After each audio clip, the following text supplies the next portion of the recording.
स्वागत है आप सबका स्वयं इंजीनियर्स में। आज बहुत ही बढ़िया रिक्रूटमेंट आई है इंडियन ऑयल कॉर्पोरेशन लिमिटेड की ओर से, आईओसीएल की ओर से। बहुत ही बढ़िया पोस्ट रहने वाले, अपेंडिक्स की पोस्ट रहेगी। ऑल ओवर इंडिया से रिक्रूटमेंट है, ऑलमोस्ट सारे स्टेट के लिए वैकेंसीज है, तो पूरी डिटेल में डिस्कशन करेंगे। 469 वैकेंसी रहने वाले, टोटल वैकेंसी रहने वाली है, तो बहुत ही बढ़िया पोस्ट रहेगी अपेंडिक्स ट्रेनिंग के लिए।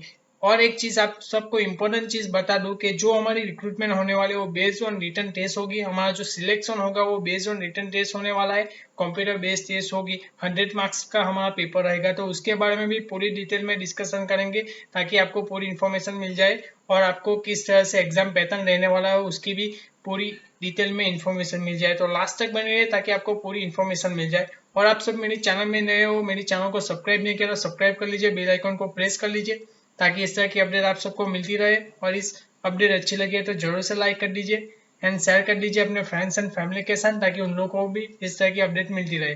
तो आज का जो हमारा डिस्कशन है हम स्टार्ट करते हैं। पहले इम्पोर्टेंट डेट की बात कर ले तो हमारी जो स्टार्टिंग डेट है वो 5 अक्टूबर है। 5 अक्टूबर से हमारा ऑनलाइन फॉर्म फिलअप होना स्टार्ट हो जाएगा। हमारी जो लास्ट डेट रहेगी वो 25 अक्टूबर रहेगी। तब तक हम हमारा ऑनलाइन फॉर्म फिलअप कर सकेंगे, उसके बाद हमारा ऑनलाइन फॉर्म फिलअप होना क्लोज हो जाएगा। तो आप इस चीज का ध्यान रखें। वन बाय वन हम पूरी डिटेल में डिस्कशन करेंगे। काफी सारी स्टेट के लिए वैकेंसीज है, तो मैं रिजर्वेशन के बारे में डिस्कस नहीं करूंगा। आप चाहो तो इसका स्क्रीनशॉट ले सकते हो, अपने आप अपने बेसिस पे, अपने रिजर्वेशन बेसिस पे आप अपना फॉर्म फिलअप कर सकते हो। अब बात करते हैं हम गुजरात स्टेट की, तो उसमें मैकेनिकल के लिए टोटल सीट 24 रहेगी। इलेक्ट्रिकल इंजीनियर्स के लिए टोटल सीट 22 रहेगी। TNI means telecommunication and instrumentation engineer के लिए टोटल सीट 22 रहेगी। ह्यूमन रिसोर्स के लिए 8 रहेगी। अकाउंट एंड फाइनेंस के लिए 8 रहेगी। डेटा एंट्री ऑपरेटर की भी पोस्ट है, उसमें 3 रहेगी total post. Domestic data entry की जो ऑपरेटर की पोस्ट रहेगी वो टोटल पोस्ट 2 रहेगी। तो गुजरात में टोटल पोस्ट 89 रहेगी। आप गुजरात स्टेट से रहने वाले हैं तो आपके लिए भी बहुत ही बढ़िया पोस्ट रहेगी। 89 टोटल पोस्ट रहने वाले हैं गुजरात स्टेट के लिए। अब बात करते हैं राजस्थान स्टेट के लिए, तो मैकेनिकल के लिए टोटल पोस्ट 13 रहेगी। इलेक्ट्रिकल के लिए 11 रहेगी। TNI means telecommunication and instrumentation के लिए 11 पोस्ट रहेगी। ह्यूमन रिसोर्स के लिए 3, अकाउंट और फाइनेंस के लिए 3, डेटा एंट्री ऑपरेटर के लिए 1, डोमेस्टिक डेटा एंट्री ऑपरेटर के लिए 1 रहेगी। और राजस्थान की स्टेट की जो टोटल वैकेंसी की बात करें तो 43 वैकेंसी रहेगी। आप राजस्थान स्टेट से हो तो आप भी फिल कर सकते हो अपने राजस्थान स्टेट के लिए भी बहुत ही बढ़िया वैकेंसी दी गई है। अब उसी तरह वेस्ट बंगाल की बात करें तो मैकेनिकल के लिए 12 पोस्ट रहेगी। इलेक्ट्रिकल के लिए 12 पोस्ट रहेगी। टेलीकम्युनिकेशन एंड इंस्ट्रूमेंटेशन के लिए भी 12 पोस्ट रहेगी। ह्यूमन रिसोर्स के लिए 2 रहेगी। अकाउंट और फाइनेंस के लिए 3 रहेगी। डेटा एंट्री ऑपरेटर के लिए टोटल पोस्ट 3 रहेगी। वेस्ट बंगाल में जो टोटल पोस्ट रहेगी वो 44 टोटल पोस्ट रहेगी। अब बिहार की बात करें तो मैकेनिकल के लिए 9 पोस्ट रहेगी। इलेक्ट्रिकल के लिए भी 9 पोस्ट रहेगी। टेलीकम्युनिकेशन एंड इंस्ट्रूमेंटेशन के लिए भी 9 पोस्ट रहेगी। ह्यूमन रिसोर्स के लिए 3 पोस्ट रहेगी। अकाउंट एंड फाइनेंस के लिए भी 3 पोस्ट रहेगी। और डोमेस्टिक डेटा एंट्री ऑपरेटर के लिए भी 3 पोस्ट रहेगी। तो बिहार के लिए टोटल पोस्ट की बात करो तो 36 टोटल पोस्ट रहेगी। अब उसी तरह आसाम की बात करें तो मैकेनिकल इंजीनियर्स के लिए टोटल पोस्ट 8 रहेगी। इलेक्ट्रिकल इंजीनियर के लिए टोटल पोस्ट 8 रहेगी। TNI के लिए टोटल पोस्ट 8 रहेगी। ह्यूमन रिसोर्स के लिए 2 रहेगी। और अकाउंट और फाइनेंस के लिए भी टोटल पोस्ट 2 रहेगी।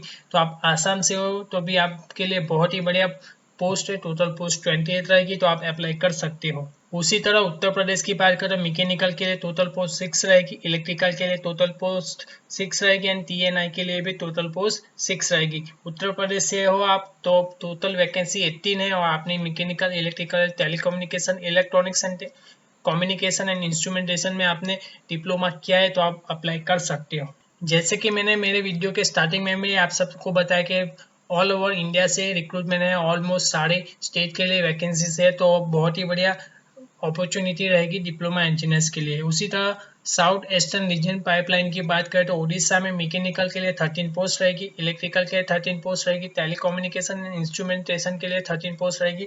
TNI में आपने इलेक्ट्रॉनिक्स एंड कम्युनिकेशन किया है तो भी अप्लाई कर सकते हैं। इंस्ट्रूमेंटेशन इंजीनियरिंग किया है तो भी अप्लाई कर सकते हैं। उसके बारे में भी पूरी डिटेल में डिस्कस करेंगे हम एजुकेशन क्वालिफिकेशन के बारे में पहले हमें वैकेंसी के बारे में टोटल वैकेंसी जो भी है उसके बारे में डिस्कस कर लेते हैं। अब ह्यूमन रिसोर्स की बात करें तो 4 रहेगी, अकाउंट एंड फाइनेंस की बात करें तो टोटल वैकेंसी 2 रहेगी, डेटा एंट्री के ऑपरेटर के लिए टोटल वैकेंसी 2 रहेगी और डोमेस्टिक डेटा एंट्री ऑपरेटर के लिए टोटल वैकेंसी 1 रहेगी। तो उड़ीसा की बात करें टोटल पोस्ट 48 रहने वाली है। अब बात करते हैं छत्तीसगढ़ की, तो मैकेनिकल के लिए 2 वैकेंसी रहेगी, इलेक्ट्रिकल के लिए 2 वैकेंसी रहेगी, TNI के लिए 2 वैकेंसी रहेगी। छत्तीसगढ़ में टोटल वैकेंसी रहेगी 6। झारखंड की बात करें मैकेनिकल के लिए 1 रहेगी, इलेक्ट्रिकल के लिए 1 रहेगी, TNI के लिए 1 रहेगी। झारखंड में टोटल वैकेंसी की बात करें तो 3 टोटल वैकेंसी रहेगी। बात करते हैं हरियाणा की, तो मैकेनिकल के लिए 13 वैकेंसी रहेगी। टोटल सीट की बात कर रहा हूँ, इलेक्ट्रिकल की बात करें तो 11 रहेगी, टोटल सीट 11 रहेगी। TNI के लिए टोटल सीट 10 रहेगी, ह्यूमन रिसोर्स के लिए 1 रहेगी, अकाउंट एंड फाइनेंस के लिए 2 रहेगी, डेटा एंट्री ऑपरेटर के लिए भी टोटल वैकेंसी 2 रहेगी, डोमेस्टिक डेटा एंट्री ऑपरेटर के लिए भी टोटल वैकेंसी 2 रहेगी। तो हरियाणा में टोटल वैकेंसी की बात करें तो 41 वैकेंसी रहने वाली है। अब उसी तरह पंजाब की बात करो, मैकेनिकल इंजीनियर्स के लिए 6 वैकेंसी रहेगी, इलेक्ट्रिकल इंजीनियर के लिए 5 वैकेंसी रहेगी एंड टेलीकम्युनिकेशन एंड इंस्ट्रूमेंटेशन के लिए टोटल वैकेंसी 2 रहेगी। पंजाब में टोटल वैकेंसी की बात करें तो टोटल वैकेंसी 13 रहने वाली है। अब दिल्ली की बात करो, मैकेनिकल के लिए 6 वैकेंसी रहेगी, इलेक्ट्रिकल के लिए 7 वैकेंसी रहेगी, TNI के लिए 5 वैकेंसी रहेगी, ह्यूमन रिसोर्स के लिए 1 वैकेंसी रहेगी, अकाउंट एंड फाइनेंस और फाइनेंस के लिए भी 1 वैकेंसी रहेगी। तो दिल्ली में टोटल वैकेंसी 20 रहने वाली। उत्तर प्रदेश की बात करें, मैकेनिकल के लिए 9 वैकेंसी रहेगी, इलेक्ट्रिकल के लिए 9 वैकेंसी रहेगी, TNI के लिए 6 वैकेंसी रहेगी, डेटा एंट्री ऑपरेटर के लिए 1 वैकेंसी रहेगी, डोमेस्टिक डेटा एंट्री ऑपरेटर के लिए 1 वैकेंसी रहेगी। तो उत्तर प्रदेश में टोटल वैकेंसी की बात करें तो 26 टोटल वैकेंसी रहेगी। अब बात करते हैं उत्तराखंड की, तो मैकेनिकल के लिए टोटल वैकेंसी 2 रहेगी, इलेक्ट्रिकल के लिए टोटल वैकेंसी 2 रहेगी और TNI के लिए टोटल वैकेंसी 6 रहेगी। उत्तराखंड में टोटल वैकेंसी की बात करें तो 6 वैकेंसी रहेगी। उसी तरह राजस्थान में मैकेनिकल के लिए 1, इलेक्ट्रिकल के 1, TNI के लिए 1, राजस्थान में टोटल वैकेंसी 3 रहेगी। हिमाचल प्रदेश की बात करें तो मैकेनिकल के लिए 1, इलेक्ट्रिकल के लिए 1, TNI के लिए 1, तो हिमाचल प्रदेश में टोटल वैकेंसी 3 रहेगी। अब तमिलनाडु की बात करो, मैकेनिकल के लिए टोटल वैकेंसी 9 रहेगी, इलेक्ट्रिकल के लिए 9 रहेगी, TNI के लिए टोटल वैकेंसी 9 रहेगी, ह्यूमन रिसोर्स के लिए 2 रहेगी, अकाउंट और फाइनेंस के लिए 2 रहेगी, डेटा एंट्री ऑपरेटर के लिए 1 रहेगी, डोमेस्टिक डेटा एंट्री ऑपरेटर के लिए टोटल वैकेंसी 1 रहेगी। साउथर्न रीजन पाइपलाइन की बात कर रहा हूँ तो टोटल तमिलनाडु में 33 वैकेंसी रहेगी। कर्नाटका की बात करो, मैकेनिकल के लिए 1 रहेगी, इलेक्ट्रिकल के लिए 1 रहेगी और TNI के लिए 1 रहेगी।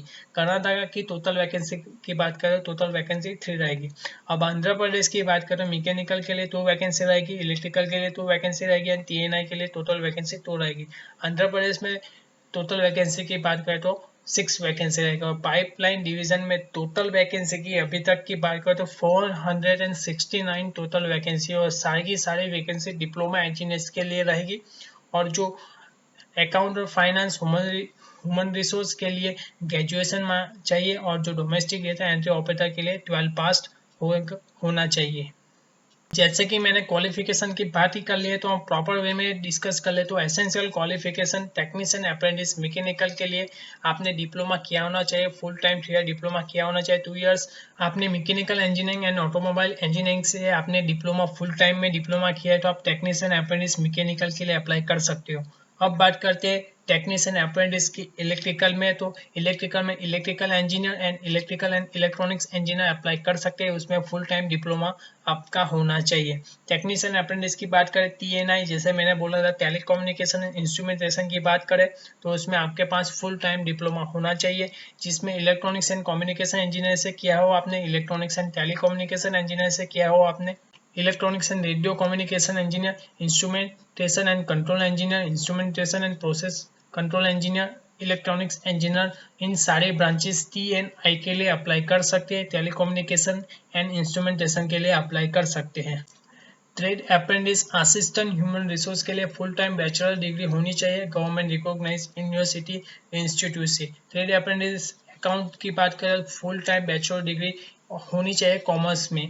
Okay and data entry operator की बात करें मिनिमम 12 पास होना चाहिए। Data entry operator fresher apprentice की बात करें तो मिनिमम 12 पास होना चाहिए। Domestic data entry operator skill certificate holders होंगे जिसके पास उनके पास मिनिमम 12 पास होना चाहिए। एडिशनली उनके पास स्किल सर्टिफिकेट होना चाहिए डोमेस्टिक डेटा एंट्री ऑपरेटर का एज क्राइटेरिया की बात करें तो minimum 18 years and maximum 24 years होना चाहिए। अब ड्यूरेशन ऑफ ट्रेनिंग की बात कर ले तो technician apprentice electrical mechanical and TNI के लिए 1 ईयर का रहेगा। ट्रेड अप्रेंटिस असिस्टेंट HR और अकाउंट के लिए 1 ईयर का रहेगा। And data entry operator and domestic data entry operator के लिए 15 मंथ का रहेगा। स्टाइपन इधर क्लियरली मेंशन नहीं किया है, लेकिन जो हमारा गवर्नमेंट का एक्ट है 1961/1973 का रूल से आपको जो भी स्टाइपन दिया गया है उसी एक्ट के द्वारा वो स्टाइपन आपको दिया जाएगा। कंसेशन एंड रिलैक्सेशन की बात करें तो आपको आपकी कैटेगरी वाइज आपको रिलैक्सेशन मिलेगा। आप चाहो तो इसका स्क्रीनशॉट ले सकते हो। अब बात करते हैं सिलेक्शन प्रोसेस की, किस तरह से सिलेक्शन होगा। जैसे ही मैंने इंट्रोडक्शन में आपको बताया कि हमारा जो सिलेक्शन होगा वो रिटन बेस्ड टेस्ट पे होने वाला है, हमारी कंप्यूटर बेस्ड टेस्ट होगी। हमारा जो पेपर होगा वो MCQ बेसिस पे होगा। हमें पता होता है कि MCQ बेसिस में 4 ऑप्शन रहते हैं। उसी तरह से इस एग्जाम का भी पैटर्न रहने वाला है। इसमें 100 क्वेश्चन रहेंगे और 1 क्वेश्चन का 1 मार्क रहेगा। और इम्पोर्टेंट चीज़ आपको इधर नोट ये करनी रहेगी कि नो नेगेटिव मार्किंग है।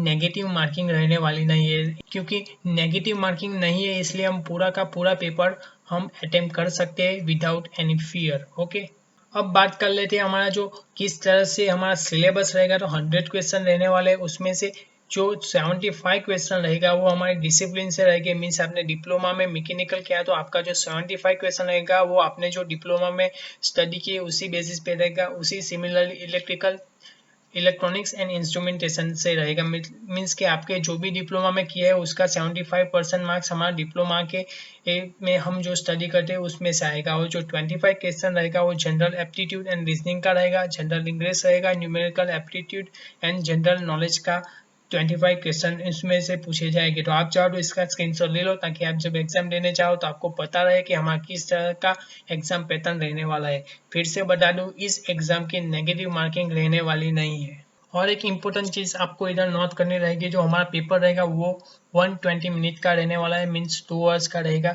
और जो क्वेश्चन पेपर और टेस्ट जो हमारी रहने वाली है वो इंग्लिश और हिंदी लैंग्वेज में रहेगी। अब बात करते हैं आपको किस तरह से अप्लाई करना है। तो उसकी जो लिंक है मैंने डिस्क्रिप्शन बॉक्स में रखी है, वहाँ से जाके आप अप्लाई कर सकते हैं। हमारे जो स्टार्टिंग डेट है वो 5 अक्टूबर है और लास्ट डेट 25 अक्टूबर रहेगी। जो हमारा जो भी फॉर्म फिलअप करना है वो ऑनलाइन बेसिस पे रहेगा, हमें कुछ भी चीज़ ऑफलाइन बेसिस पे पोस्ट करनी नहीं रहेगी। आप चाहो तो इसका स्क्रीनशॉट ले सकते हो ताकि आपको इस रेफरेंस में रख के आपका जो फॉर्म है वो इजीली फिलअप कर सको। इधर एक इम्पोर्टेंट चीज़ आपके साथ डिस्कस करना चाहूँगा, जो भी आपका mobile number and email ID है वो करेक्ट मैनर में आप फिलअप करिएगा, क्योंकि जो भी हमारा कम्युनिकेशन होता है वो हमारे मोबाइल पे मैसेज आता है, फिर हमारे ईमेल आईडी पे IOCL के द्वारा या अदर कंपनीज ऑर्गेनाइजेशन के द्वारा हमारे पे मेल आते हैं। तो उस चीज़ का आप ध्यान रखिए, आपकी ईमेल आईडी करेक्ट होनी चाहिए ताकि आपको फ्यूचर में कोई प्रॉब्लम ना हो। इम्पोर्टेंट डेट मैंने 2 बार डिस्कस कर ही लिए, लेकिन फिर भी आप चाहो तो इसका स्क्रीनशॉट ले सकते हैं। इसमें आप में इम्पोर्टेंट डेट भी रहेगी और जो हमारी वेबसाइट है वो भी रहेगी, और हमारी रिटर्न टेस्ट कब होगी उसकी डेट भी दी गई है कि टेंटेटिवली 21 हो सकती है। हमारे नवंबर में 21 तक की हमारी एग्ज़ाम हो सकती है, रिटर्न टेस्ट जो हमारी होने वाली है वो। आप चाहो तो इसका भी स्क्रीनशॉट ले सकते हो। ये टेंटेटिवली जो हमारी ये लोकेशन दी गई है IOCL की पाइपलाइन का, उसमें जहाँ से भी स्टेट से आप अप्लाई करते हो तो किस लोकेशन पे आपकी जॉब रहेगी उसके बारे में इधर क्लियरली मेंशन किया गया है। तो आप चाहो तो इसका स्क्रीनशॉट ले सकते हो, तो आपको फ्यूचर में पता रहे कि आप जब जिस स्टेट में अप्लाई कर रहे हो तो उस स्टेट में किस सिटी में आपका पोस्टिंग होगा। आप चाहो तो इसका स्क्रीनशॉट ले सकते हो। तो बस आज के लिए इतना ही। आप सबको इस अपडेट अच्छी लगी है तो जरूर से लाइक कर दीजिए, मेरे चैनल को सब्सक्राइब कर लीजिए, बेल आइकन को प्रेस कर लीजिए ताकि इस तरह की अपडेट आप सबको मिलती रहे। मैं इंजीनियर के रिलेटेड ही अपडेट लेके आता हूँ, जिसमें डिग्री एंड डिप्लोमा के बारे में डिस्कस करता हूँ। और इस अपडेट को शेयर कर दीजिए अपने फ्रेंड्स एंड फैमिली के साथ, ताकि उन लोगों को भी इसकी बेहतरीन जो IOCL से रिक्रूटमेंट आई है उसके बारे में उन लोगों को भी पता चल जाए। तो मिलते हैं नेक्स्ट वीडियो में। Thanks for watching.